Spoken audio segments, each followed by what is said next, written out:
Les amis, la famille, bonsoir. Aujourd'hui, nous allons évoquer les bien-être des hommes. Alors, le bien-être des hommes, c'est quoi?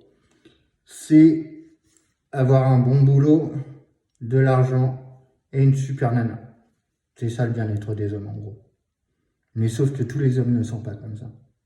Il y a certains hommes, ils sont galants, ils t'emmènent au resto, et seulement après, si tu es d'accord, ils te font l'amour. Voilà, c'est ça que pensent les femmes. Elles ont peut-être pas tort. Elles ont peut-être pas tort. Attendez, je suis un peu fatigué. Donc je vais boire juste une petite goutte de café. Mais bon, tout ça pour dire que, vous voyez, je connais beaucoup de personnes, parce que je suis dans un milieu que pour l'instant, il n'y a pas beaucoup de monde sur ma chaîne, mais connaissent le lieu où je suis. Et vous voyez, à cause de certains trucs, voilà ce qui arrive. On a la pâteuse et ça commence à sortir de la bave très dégueulasse. Donc je vous ferai pas boire dans ma tasse, hein, croyez-moi.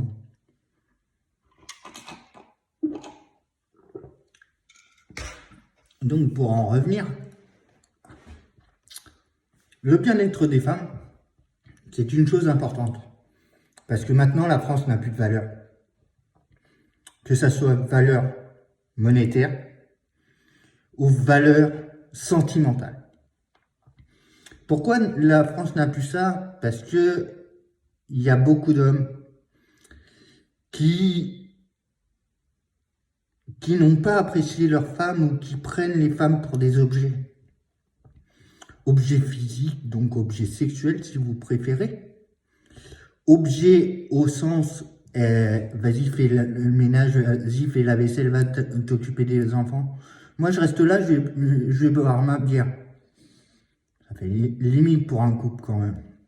Mais bon, on n'a pas fini. Il y a les hommes qui profitent des femmes, justement, avec l'argent.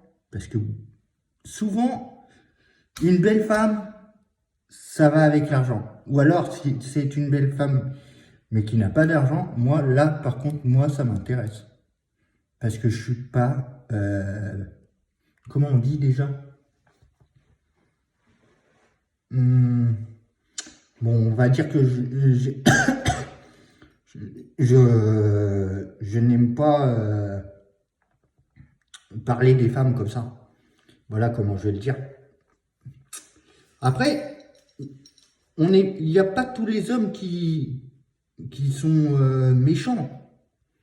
Mais en règle générale, la plupart des hommes qui sont en France sont là soit pour la drogue, soit pour l'alcool, soit pour la plus grosse des merdes, l'héroïne.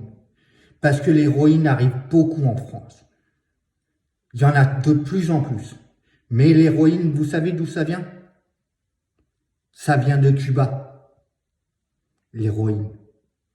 La première héroïne qui a été décelée là-bas, c'était en 1967. En 1967, les Cubains ont mis au point une dose chimique qui est, je pense, la plus psychotrope pour le crâne. Je sais pas, j'arrive pas à définir ce que c'est comme produit chimique, parce que je me souviens plus comment ils l'ont dit à la télé, et deux, je devais être très fatigué à mon avis. Et là, je suis très enrhumé. Enfin, on va le dire comme ça. On va le dire comme ça. Parce que j'ai traîné, vous voyez, je suis en manche courte. Dehors, il fait à peine 10 degrés. Nous avons un corps à 37 degrés. Donc 10 degrés pour le corps, c'est pas assez. La bonne température, ça va être 24-25. Dans un bain. Ça va être 17-18 dans une maison. Et le reste du temps, c'est quand tu es au travail, mon pote. Parce qu'il n'y a que ça de vrai. si tu veux combler ta nana, si tu veux qu'elle soit fière de toi, qu'elle te fasse des bisous, des câlins. Je ne parle pas sexuellement, je parle de la tendresse, la vraie tendresse. Celle où, comme moi, tu aspires avec ta nana. Et ça c'est ce qu'il y a de plus vrai. La tendresse. La tendresse, on l'a dans la tête, on l'a dans les bras, mais si tu ne l'as pas, c'est que tu es une mauvaise personne qui pense soit qu'au cul, soit qu'au fric. Et ici, il y a une fille qui est comme ça. Le seul truc qui l'intéresse, le fric, la baise et le profit. Tout ce qui peut être profit pour elle, elle va le prendre. Mais pourquoi? Pourquoi? Je vais vous dire pourquoi. Parce que cette fille-là, elle est malheureuse. Elle est malheureuse, donc elle fait des conneries. Mais c'est pas pour ça que je l'aime pas. Et si elle regarde un jour cette vidéo, je veux qu'elle sache que pour moi, ça restera ma petite sœur préférée. Et que si elle veut plus m'appeler mon frère ou considérer que je fais plus partie de sa famille, ou de ses amis, ou de ce que vous voulez, pour moi, cette fille, c'était ma meilleure amie. Maintenant, c'est ma pire ennemie. Et on en est arrivé là à cause de 3 fois rien, parce que j'ai pas pu passer Noël ou jour de l'an, je sais plus, avec elle. Et elle en a pleuré, je pense. Et du coup, maintenant, elle doit m'en vouloir à mort. J'espère que... Bon, moi, je suis pas quelqu'un de rancunier, mais il faut savoir que j'aime beaucoup mes amis. Et quand j'en perds un, bah, c'est là que ça touche. Et les femmes, c'est pareil, c'est dans le cœur que ça les touche. Surtout quand elles se font larguer. Là, elles sont beaucoup plus méfiantes après avec vous. Elles sont beaucoup plus méfiantes, pourquoi? Parce que quand on largue une femme, c'est soit parce qu'on n'a pas de sentiments, et là, dans ce cas-là, c'est ce qu'on appelle un plan cul, soit parce qu'elle n'a pas assez de fric. Voilà, c'est pour ça que, après toutes les femmes, parce qu'il y a toutes les femmes qui se sont fait larguer au moins une fois. Je ne connais pas beaucoup de femmes, hormis certains proches, dont je ne citerai pas les noms, certains proches qui ont déjà beaucoup d'années de mariage, beaucoup, je ne sais plus combien d'ailleurs, parce que c'est pas le genre de question qu'on pose à certains membres de sa famille.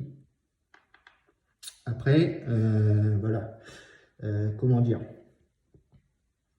j'ai eu dans mon entourage deux personnes qui ont fêté leurs 50 ans de mariage. 50 ans de mariage. Ça représente, hein. Ça veut dire qu'on a enduré les moments durs, les moments de tendresse, les enfants, la vie, la maison à payer. Vous voyez, c'est ce genre de choses qu'on vit en 50 ans de mariage. On est obligé de revendre la maison, machin, on revend la voiture, on déménage, on va là-bas, on va ici, on va là. Moi, ça me gonflerait vite fait, ce genre de truc. Moi, si je me pose avec une nana, c'est pour la rendre heureuse. Ok, d'accord, 50 ans de mariage, pourquoi pas? Avec elle, ouais, pourquoi pas. Allez, je dis ça comme je dirais autre chose, mais c'est pour vous faire une image. Enfin bref, ouais, moi ça m'intéresserait, ouais. Ça m'intéresserait de faire ma vie avec quelqu'un qui m'aime pour ce que je suis, et pas pour ce que je peux lui apporter. Bien sûr, je lui apporterai des choses, mais sans qu'elle le sache, en lui faisant des surprises, en l'emmenant, je sais pas moi, au resto, ou en voyage, ou des trucs comme ça. Ça, c'est des trucs qui m'intéresseraient de faire avec ma nana. Mais, pour l'instant, ça va pas être possible parce que j'en ai pas, de toute manière. Alors, comme ça, c'est clair. C'est clair. Comme ça, c'est clair. C'est tout. J'en ai pas, et c'est pas que je cherche pas, au contraire, je cherche, mais j'arrive jamais à trouver la bonne personne, en fait. Je sais pas pourquoi. Moi, voilà, je veux dire, c'est compliqué. J'ai du mal. Oui, excusez-moi, je bois du café, parce que sinon je vais pas tenir les 15 minutes de vidéo. Voilà. Bref. Donc, voilà, je vous ai fait un petit topo de toutes ces petites anecdotes, parce que même moi, avec ma gueule de Yeti, mes cheveux, vous voyez, c'est du bordel. On doit me prendre pour Frankenstein, à peu près. Ou le savant fou, là, Einstein, tu connais? Bref. Voilà, j'ai une gueule de Yeti, hein, j'ai plein de gouttes sur la gueule, tu vois. Ouais, hein, j'ai des points noirs partout, je suis moche, mais en tout cas, un truc est sûr, les filles, c'est que moi, j'ai un cœur énorme, et il est pour vous.